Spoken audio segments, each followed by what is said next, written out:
I think we've had this chat before where I use the metaphor of the Matrix, where they need to learn how to fly a helicopter and they could just download that information straight into their head, or learn all those martial arts.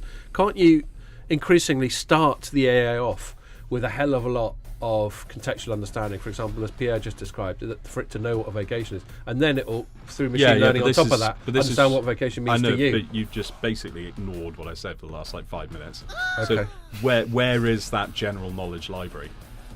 But I don't know where it is. I'm just saying that would be a good thing to have.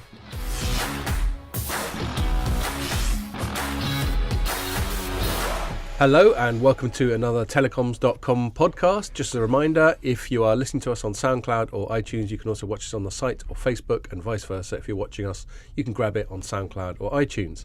We've got the usual suspects here once more, Jamie and Iain from Light Reading. So I'll crack straight on. I'm going to lead off. Recently wrote up an interview I did at Mobile World Congress with, and I'm going to try and pronounce his surname properly, but I might not. Frederick Yedling, I'm going to go with. Not yodeling. Yodeling, could be yodeling. He didn't yodel during the interview. Yeah, that's my best effort. Sorry, Frederick, if that's rubbish. Feel free to write in and tell me how wrong I am. He's the EVP and head of the networks business, effectively the second in command behind Boye Ekholm. I'll probably pronounce that wrong as well. But this is, the first name's a confusing one with him, isn't it? Boye. Yeah, because he's got a couple of dots. I'm never quite sure what's going on there. Yeah. We don't have dots. No. Confusing Swedish. Exactly. Reminds me of Asterix when they have the Vikings coming over. Yeah. Anyway, that's probably xenophobic. I apologise to everyone. I'll start again. So anyway, joking aside, good interview with him. Second Commander Ericsson. I wasn't particularly chasing any specific agenda, just wanted a general update from the top of the company to see how things were going. A couple of interesting talking points came out of it. One was that he reckoned, so the context of this year's Mobile Congress is everyone sort of on the starting blocks of 5G next year, wasn't it? And he reckoned that perhaps the first and not so talked about use case for 5G could just be a pure capacity play. He's talking about how in the next 5 years the burden on the network is likely to be about 8 times more than it is now in terms of data. And the real thing isn't just being able to accommodate all that data in terms of capacity, but bringing down the cost per gigabyte. Because there's no point in operators accommodating 8 times more data, but it costing them 8 times more to do it, and they can't charge 8 times more. Because people don't expect, everyone knows that. People expect more and more capacity without any more increase in what they pay. So I thought that was an interesting one. How does that sort of ring true to you, Iain? I think that's the main use case, isn't it? The efficiency play, and we've heard that from other people as well. I think Vodafone's been going on about this a bit. I think they were talking about that. I think they had their CTO was at the Huawei meeting last year, and he was talking about the reason we're doing it is you've gotta satisfy the needs for data consumption, but at the same time we got to do economically. So if it costs a tenth of the price to deliver data on 5G, that's the reason we're going to do it. And people are still pretty sceptical that any of these services are going to lead to a kind of revenue increase at operators. So that makes it super important that they're kind of really efficient and fatten the margins. And that's what some of the analysts are saying. A really big point to prove that today was sort of Three had their sort of like financial results for 2017, and one of the sort of the metrics that caught my attention was ARPU. And if you look at over the last 4 years, it's steadily gone down between 3 and 7% every single year. So it started off, ARPU I think in 2014 was about £21, and it's now down to just over £18. So obviously if the operators are going to actually make any money, they've got to make the delivery of the internet cheaper, as opposed to, because the trends are only going downwards for price of data consumption. And that's pretty typical. If you look at like a trend line going right back to when 3G was launched, even it's kind of carried on going down, service revenues or ARPU. But that's just what happens when industries get utilised, isn't it? Yeah. But it is, and that's been a sort of existential angst for our sector for a very long time, hasn't it? Yeah. You've been covering it since God since knows it was how smoke long. signals. Since the Bronze Age of telecom. Yeah.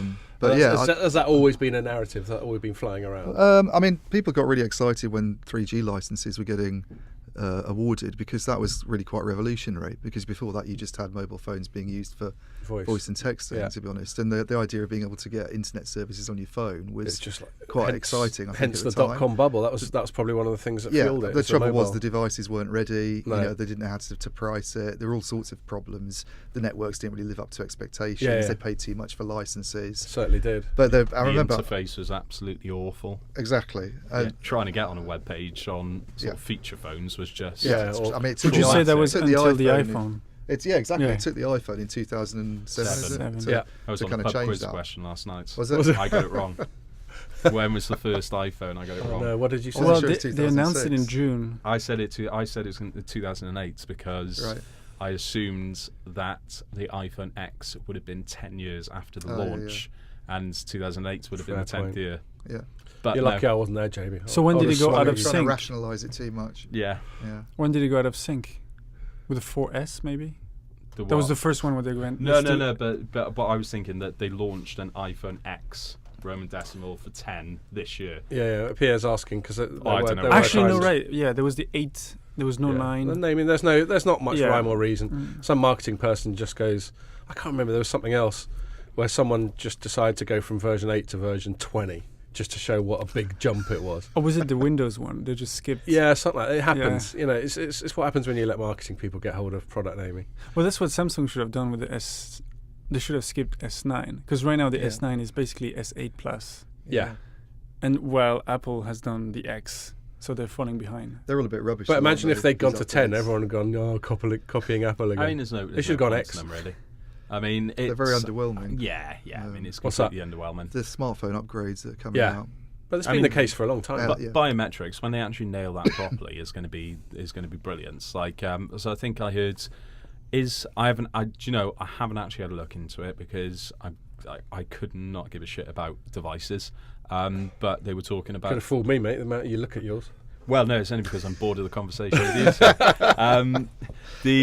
But were they saying in the latest flagship for Samsung, they've got the biometric reader below the screen. Yeah. So you don't actually have to have it doesn't take up any real estate. Yeah. It can be covered up by an app, but it's only when the apps are relevant to the thing. It's below the screen. So wait, that's not Samsung though. That's a different brand. That has the fingerprint reader under the screen. I thought that was Samsung. I don't know. No, Samsung is still using the back thing. Oh, is it? Yeah, but another company came up with a chip that goes under the screen, and you could put your thumb over it, and that scans. Yeah. I mean, that'll be the next big breakthrough, I think, for. Yeah. For just smartphones. a full, because we've had that. We were talking about it last week with that notch. Yeah. Yeah, just a full screen with absolutely no interruption is the sort of design nirvana. Isn't the X like that? No, it's got a notch. But it's got the notch at the top. It's got the notch. Okay. Get your X out. Yeah, show him. He's got one. Yeah. So it's kind of ugly. Pierre's obviously made of money. They obviously pay producers far too much these days. Change jobs. But I mean, the problem is the camera. Like, you have to have it somewhere. It doesn't. Yeah. Well, I suppose, Jamie, if you can embed other stuff, you could have a screen that's sort of one-way opaque, and you could, in principle, embed the camera in the screen. I don't know. Yeah, but then you wouldn't be able to. It would be tricky to overlay content over the top of it, really, wouldn't it? Well, Motorola came up with something that was ridiculous. When you press the selfie camera, it comes out. Right. Like it pops out. Okay. And then just waiting to be snapped off. So basically, it's full screen everywhere, the entire front. And then if you want to take a selfie, the camera pops out. But it would cost thousands of dollars to make. Yeah, but then like the mechanism has just been asked to be broken. Or exactly. Out it's not waterproof. Yeah. It's going to be. Yeah. I mean, it's a good idea, but practically. And it takes like a second to come out as well. Yeah. Well, that's another reason why the form factor's so stable and mature. Here's this Galaxy S7 I've had for nearly 2 years. It's in the same case I put it in when I bought it. There's not a scratch on it. Because there aren't any little weak points. It's just a nice solid rectangle with a plastic case around it. It's hard to break. Having said that, I'll probably drop it as soon as we walk out of it. Anyway, that was a pretty massive tangent. What were we talking about? Ericsson. Something to do with Ericsson. Yeah. So that was that. So we all agree that it's pretty much just a boring old efficiency and capacity play. Yeah. Although a lot of the European operators they don't talk about it from that perspective, do they? They say so. That's the big thing in the US. Obviously, is faster mobile services. T-Mobile making a big fuss about getting mobile 5G out, and AT&T responding. Fixed wireless access. There's a fixed wireless access, but there's also mobile 5G is like a big thing over there, which is having it on smartphones. Whereas a lot of the European operators say they're not really that interested in using it for that perspective. But we're quite low consumption compared to the US, though, aren't we? Yeah. When you look at the average data consumption. Yeah, well, they say they have enough capacity on their 4G networks. They're not in any kind of dire straits, so they want to use it for these whizzy new services like, I hate to say it, but connected car stuff and smart health and whatever it might be, factory automation, those sorts of things. And that's more industrial stuff. But that's where they're hoping that you use it and you get some kind of new sales opportunity from it, because I haven't really done things like that in the past. Yeah, because I haven't been able to. Yeah, and the B2B side of it, definitely. That's the long-term future in terms no one of really knows. People are sceptical about money. It anyway, even there.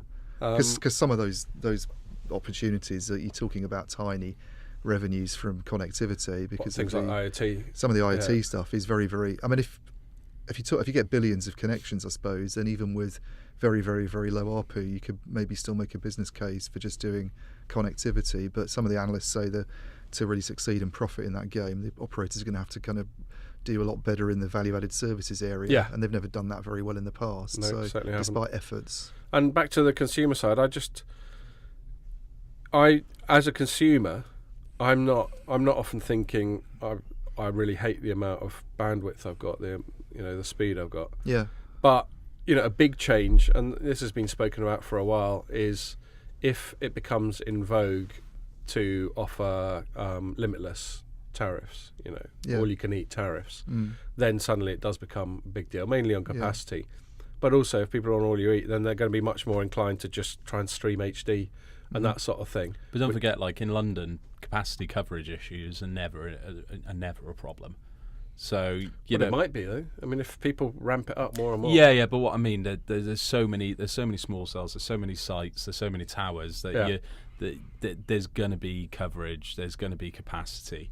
When you go to the where I grew up, for instance, there's God knows where the nearest. I don't even know where the nearest sort of like cell tower is. Actually, so probably hidden behind a sheet. Yeah, it's hidden somewhere. But you've got X amount of X times more people using that one site. Yeah. As opposed to in London, where you're going to have small cells. Yeah, they're completely all different over the place. Completely different challenges, aren't they? But all this enhanced sort of 4G is kind of going a long way to meeting those kind of capacity needs exactly, as well. Or your massive MIMO. But at the end of the day, if you've got a choice of upgrading to 5G or enhanced 4G, and you can still upgrade to 5G on the radio side of things reasonably economically, and it's a lot more efficient in the long run, then you're going to. Yeah, and we all know that the marketing dudes are going to go mental for it in a year's time. I'm just wondering, from my point of view, as an relatively informed consumer, whether I'll be that bothered. Yeah. The other thing that I thought was interesting in the interview was, I suppose, just a sort of general sense of where Ericsson's headed. So, one of the things he spoke about was the sort of peak, the trough of the market. Yeah. So he's saying 2017 there was about an 8% decline, only be about 2% decline this year, and then maybe start to go up again. Yeah. Which I thought was an interesting thing, and that would be good news sort of for all of us. It starts to pick up. It's always nice to be part of an industry that's sort of on the upward curve, isn't it? Yeah. Isn't it heading, not headed? What was that? A typo? Well, I don't know. Typo correction. If you say where Ericsson's headed, you're putting it in the past tense, but you should be saying where Ericsson's heading. Okay. You turn into a grammar Nazi all of a sudden. No, I think you're right. I mean, I don't personally think that Ericsson is that important to the industry anymore. In terms of its performance, I just don't think it's not top tier. If you look at not top tier, you're saying it's below Nokia then? I'd say so. If you look at the trends, Nokia it's contentious stuff, man. Well, Nokia has stabilised. So that's Ericsson's going. but Nokia has stabilised through this difficult period, and it is going down year on year. But ultimately, you look at it's between investment cycles. So if there is a slight decline year on year, you've got to think, okay, expected. Huawei, how they're sort of trying to buck the trend and still going upwards is just baffling to me. And well, not necessarily baffling, not necessarily that they're going upwards, but the way that they're going upwards in such a steep decline. I know it's petered off a little bit in the last sort of 12 months, but then you look at ZTE, they're heading in the right direction. You know, not Ericsson out of those big four players is the only one that's really getting heavy hits in this period. Well, it's weighed down heavily by some of the businesses that it doesn't see as cool businesses anymore. Yeah. And its mobile business isn't doing worse than Nokia's, really. Right. Nokia has done quite well because of, I mean, the Alcatel-Lucent takeovers worked out very well. Some of those businesses that had acquired some of the fixed stuff and the IP stuff's done well in the last year or so. Ericsson's still slightly bigger in mobile, as I understand it, from a market share perspective, and they're kind of regarded pretty highly at the moment from the 5G side of things in terms of what they're doing. They want to be, because if they're not even regarded highly in 5G, they're in all sorts of I mean that's where they're kind of trying to build their future, obviously. So, did you see the Economist recently did a sort of comparison of Ericsson and Nokia? Yeah, I did see it was that, a bit top line, but it was a bit top line, but it was good. Interesting to see them. That was their lead thing in their sort of business section, so that's interesting. It had Bengt in it. I saw a friend Bengt was quoted. I thought it was quite a good top line take on things. But Nokia, I mean, Huawei's finding it quite. Thing about Huawei and ZTE, you've got to remember that they also have very big handset businesses and enterprise divisions. Well, Huawei does. It's getting bigger. But even their networks business hasn't grown that fast recently. Well, if the overall market, really gone up, the overall market was down 8% last year, that affects everyone, doesn't it? Yeah. I got one other thing actually in relevant to that. What my point was is that Ericsson seems to be taking the brunt of the damage. Everyone else is sort of like doing okay or going upwards, but Ericsson seems to be taking the brunt. I think it's this sort of media mess that it's got itself into, and I mean actually most bits apart from business networks is profitable. Most bits apart from networks, because the other two big silos are digital services and managed services. Managed services, and digital services is losing money. Yeah.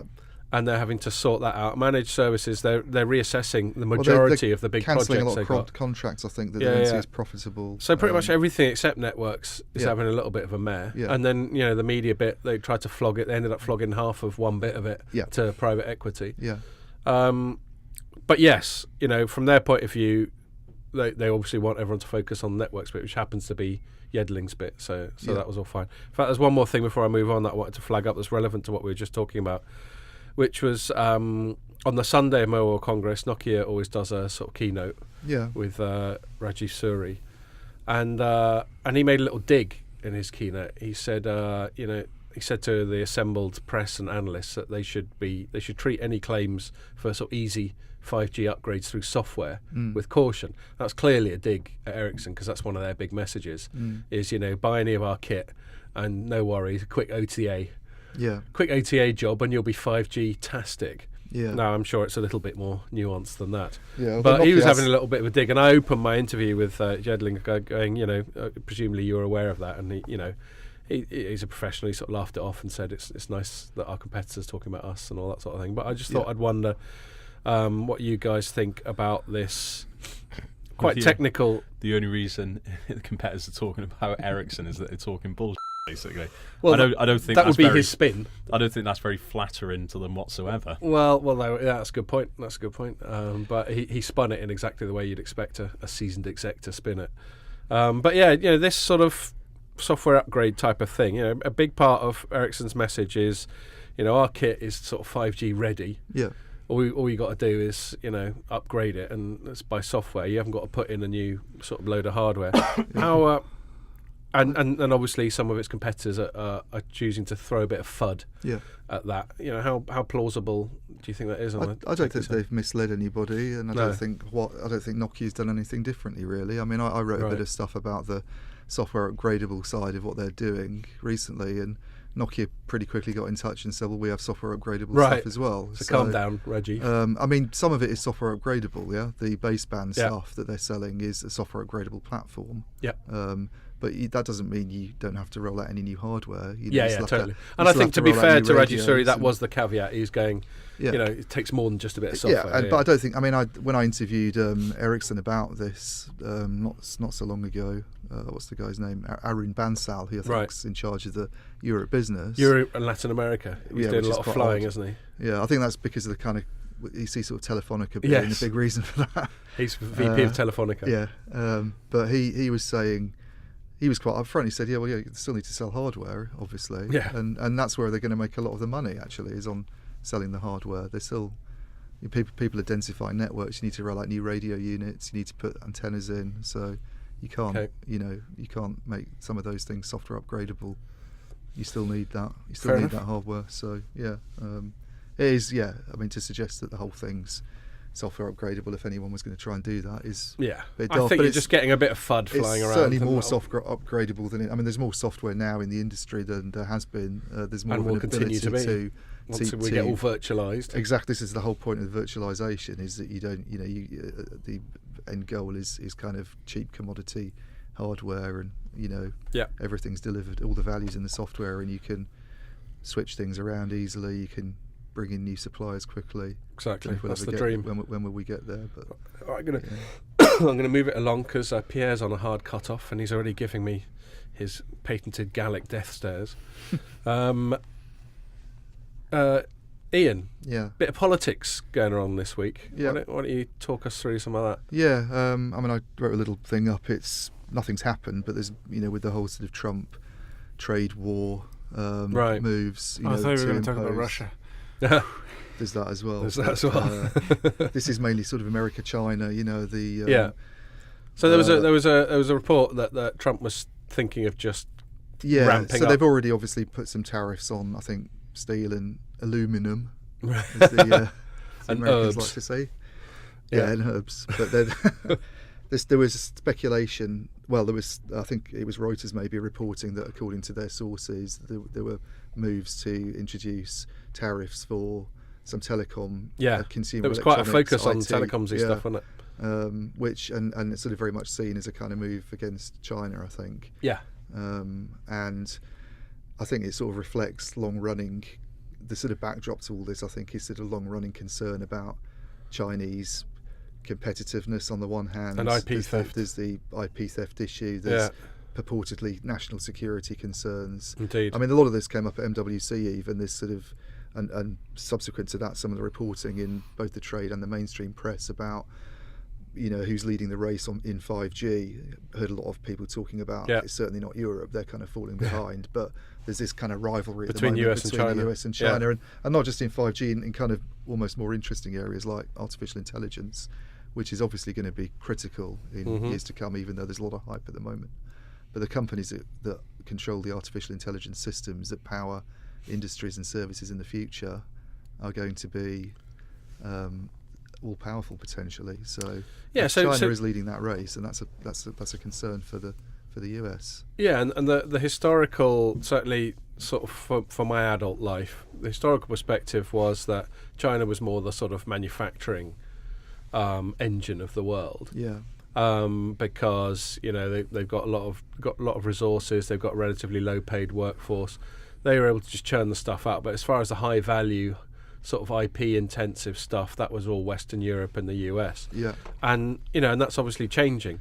China's sort of caught up. And I guess people like Trump, who I'm not going to get too into Trump as a person, but he's always been very openly protectionist and nationalist, and very much viewing trade as a zero-sum game. He hates the fact that the US runs such a massive trade deficit with China. But if China's making cheap, good stuff that Americans want, that's just how it's going to play out, isn't it?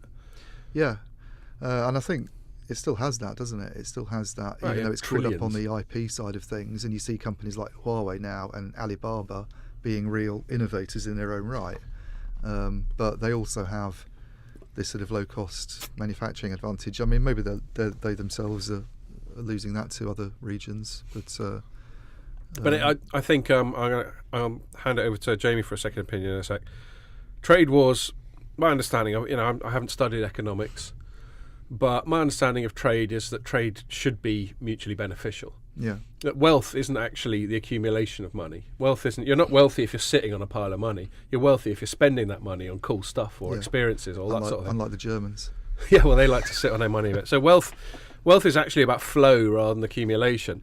And for that you need trade, because that's what drives flow. So I think if you start getting into a trade war, it's almost certainly to everyone else's detriment.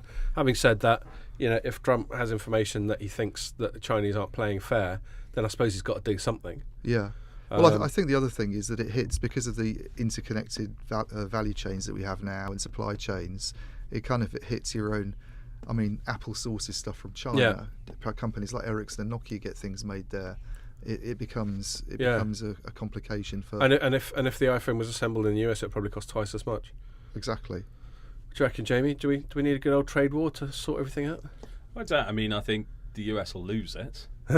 I think the US needs exports into China more than China needs exports into the US. When you look at the number, you look at the simple numbers like population, number of businesses, the pure sort of like geographical spread.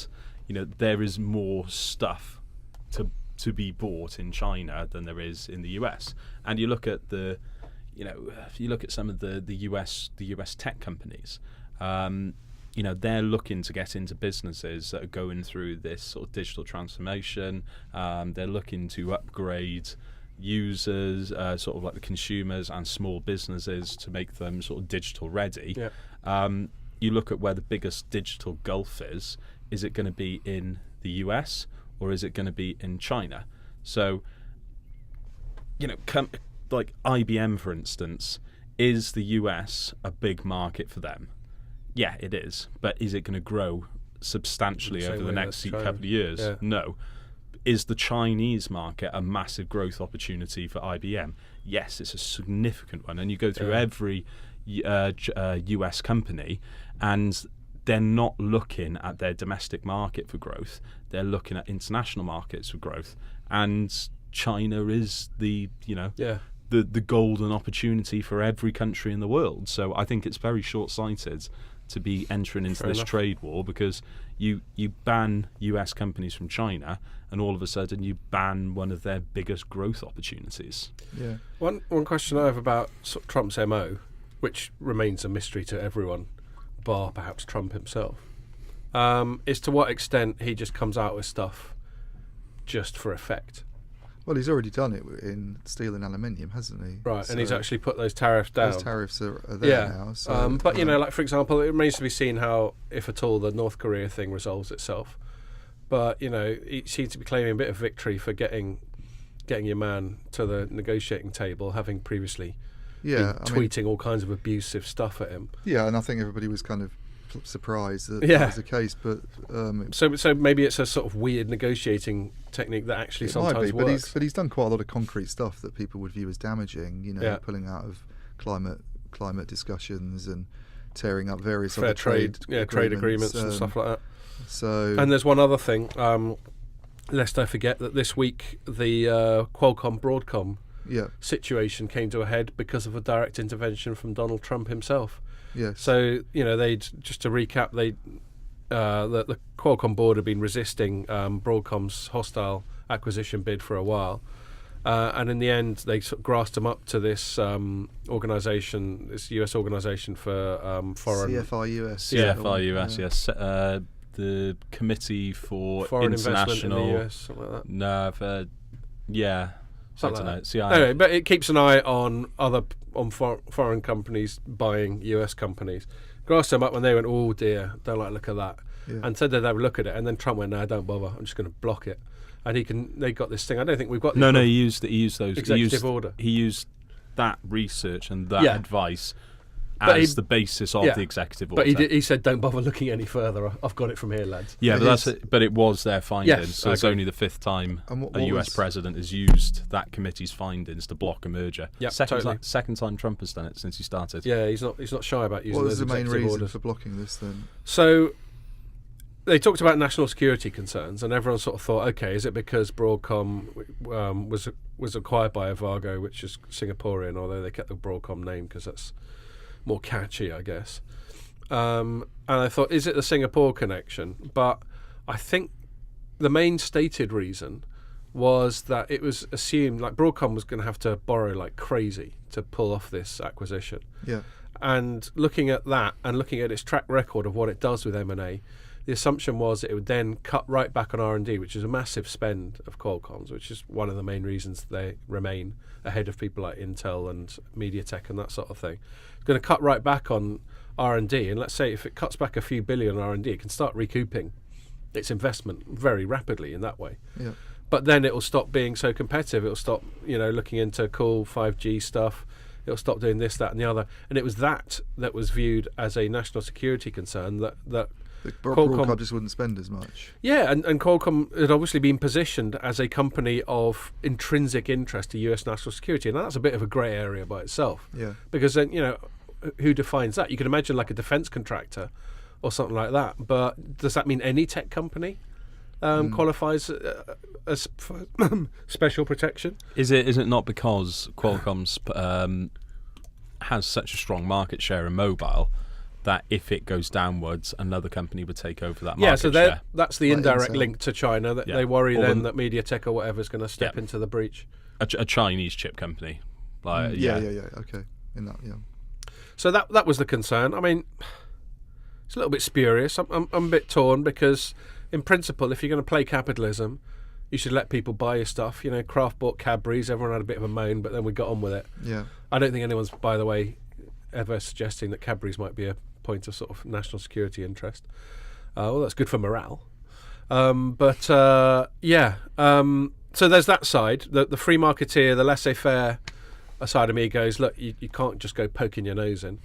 But then again, if Broadcom had bought it and had sort of ruined it to some degree, then I can see why there might have been some national concern there. So it's a tricky one of where that cut-off. You've got to be able to intervene occasionally, but as Jamie was just pointing out, Trump's pretty free with these executive orders. He's chucking them around like confetti, and previous presidents never used to do that. And I don't think we have the equivalent in the UK, where the Prime Minister can just go, nah, I'm doing this, and there's no due process at all. It's there's a lot of power. Yeah, it's the power of veto, isn't it? Yeah, I think that's written into the Constitution that the US president can do it. Yeah. What's this?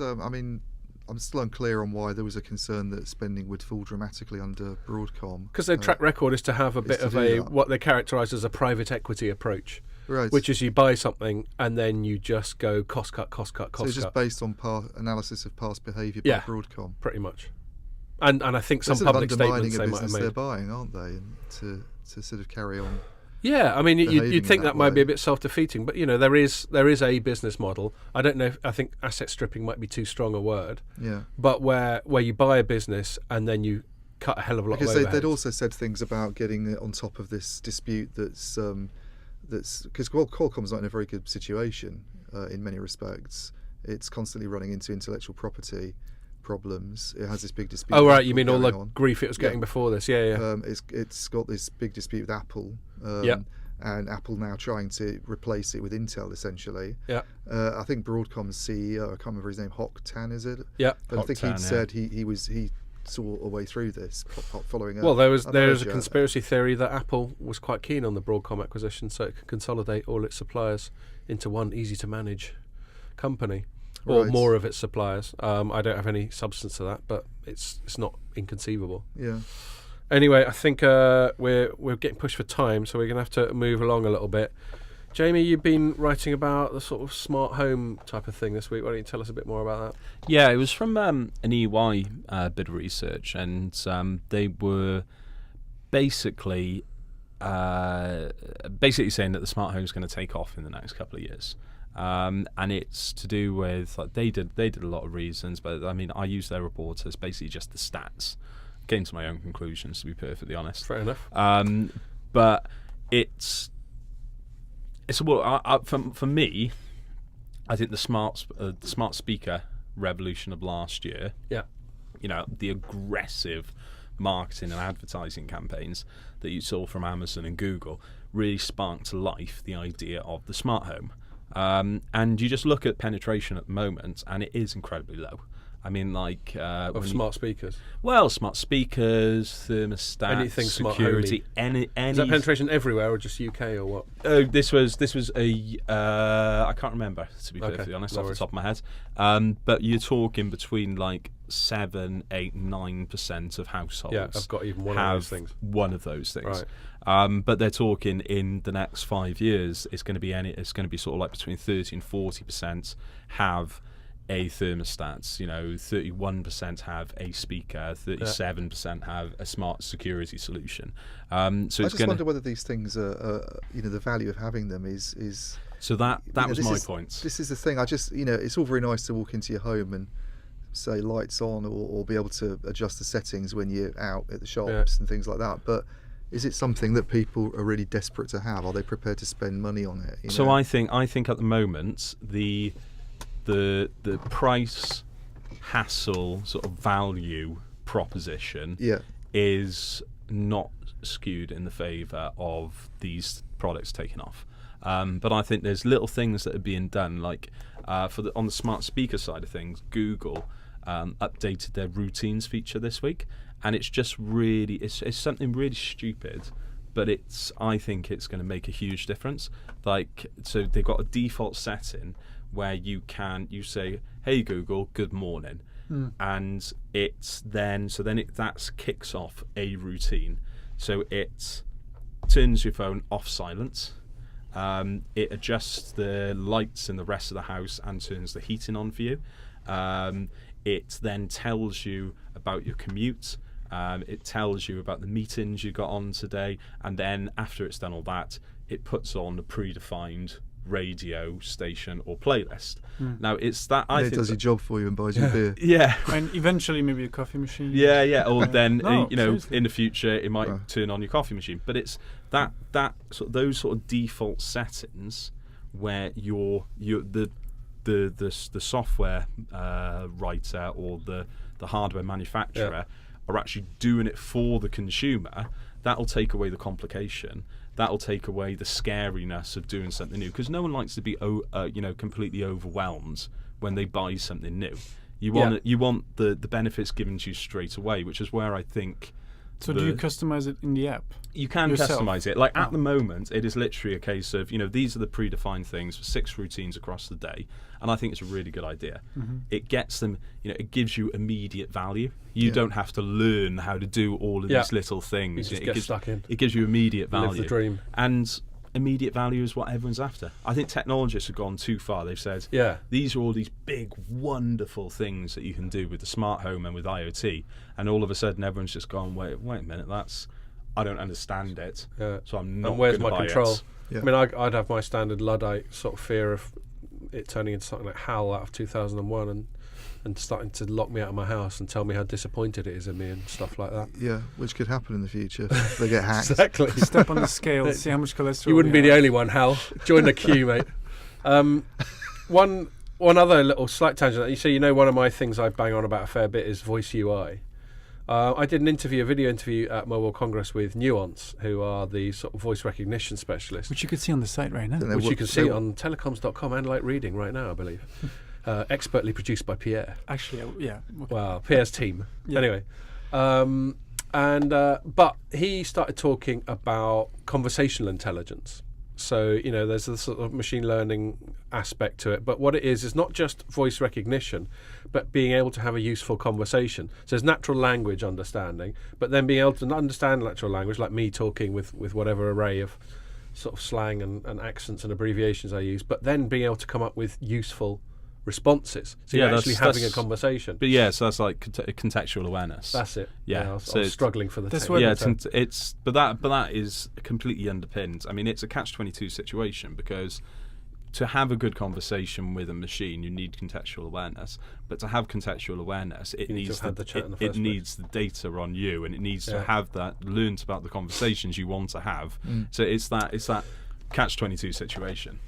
Bill Gates had asked me anything on Reddit recently, and one of the things that was getting him excited was AI being able to understand concept like an actual concept, like vacation. Right. Yeah. Right now, it doesn't know what it is. Yeah. Or that- time. And everything stuff. that entails. Yeah. But that's like the example I gave a couple of weeks ago when you're talking about the sort of the library of information that and general knowledge that AI needs.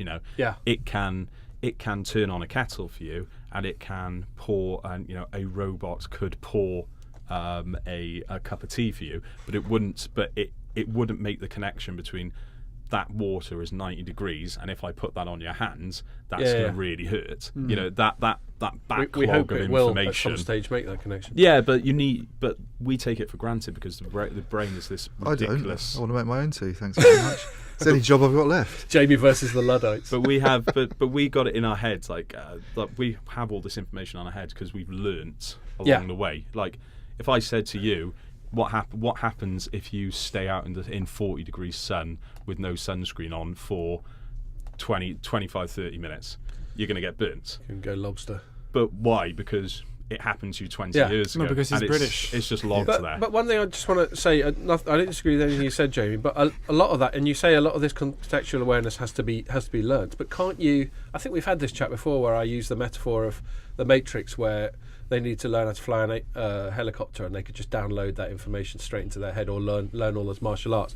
Can't you increasingly start the AI off with a hell of a lot of contextual understanding, for example, as Pierre just described, for it to know what a vacation is, and then it will, through machine learning on top of that, understand what vacation means to you. But you just basically ignored what I said for the last 5 minutes.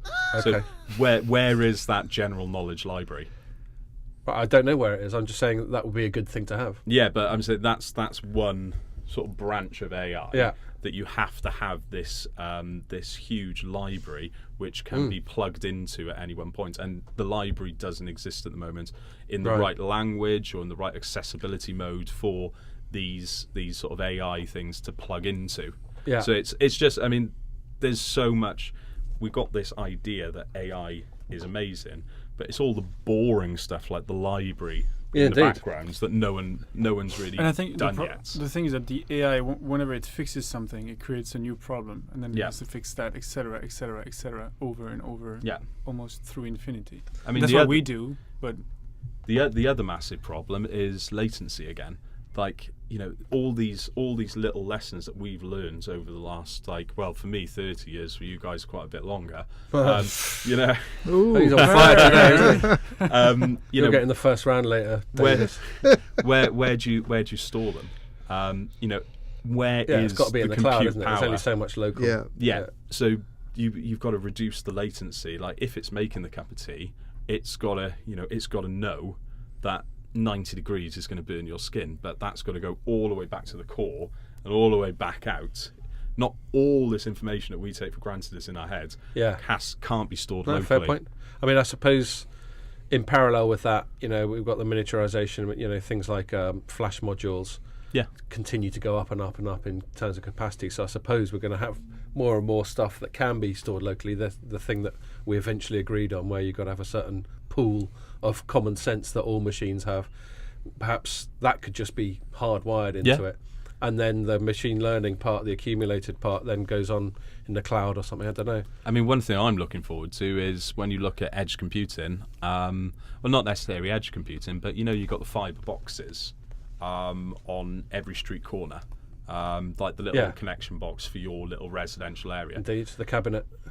When are they going to be turned into little mini data centers so you can cache everything on the edge, like right next to you, and then all of a sudden latency is just gone. That's the mobile edge utopia, isn't it? That's perfect. I mean, that's what AI needs, and that's what the digital economy needs. Yeah, but I mean, it's a massive undertaking. Yeah, because it's just a huge investment to do that. So, I mean, I think back to core things. We have to wrap up in a sec with what Jamie is describing. I think we all agree, if I'm not mistaken our position, that it will probably kick off more when we've got more of this intuitive stuff. As you said, that Google thing is a step in that direction. Yeah. But the more intuitive it gets, and the more instant useful gratification we get out of these things, the more likely we are to take it up. I think technologists need to realise that we inherently just get scared by new ideas, and we don't want to be overwhelmed. Me and Iain, certainly. So take it back to the very basic. They're trying to offer us the dream, and that's never going to work. So they've got to give us the very basic incremental steps to take us to the dream. And I think they're just trying to do one massive step to take us there immediately. You need to be able to basically not notice it at all. It's just got to happen. Yeah. Like AI in Facebook or like our shopping or anything like that. It's gradual, little incremental sort of steps that we've never noticed, but we're still using AI in our day-to-day lives. I'll tell you what, to sign off. So we're going to sign off because in a few hours, Jesse, who's been on this pod a couple of times, is moving on to greener pastures, and we're having his leaving drinks. And the pub we normally go to is normally a bit of a nightmare to get served on a Friday night. I'd love it if they put some of this AI, some of this smart home stuff into pubs where you just turned up and your pint was just lined up for you. I tell you, I'll pay an extra 10% for my pint just to not have to stand around. There's so on that note, a good application. Well, exactly. You've got a new business idea there. Killing jobs. What am I doing here? Your future. When I should be doing AI pubs. Well, there's I mean, I don't want to extend it for too long, but there is a pub in central London. I can't remember for the life of me what it's called, but they have a beer dispensing centre in the middle of the table. Right. You book a table, and you have your glass, and you put it underneath. And you say, "Oh, I'll have a pint of Heineken," and it pours it through you. Can it pour a good Guinness though? That's the key. Well, I don't know. I mean, most bar staff in London can't pour a good pint of Guinness either. So, I mean, we're not exactly losing there. Right. I think we're going to have to come back to this topic a few times in the pod because it's just too damn interesting to leave there. But we're out of time. Pierre's got stuff to do. We've got pints to drink. So thanks a lot for listening, and make sure you join us for the next one.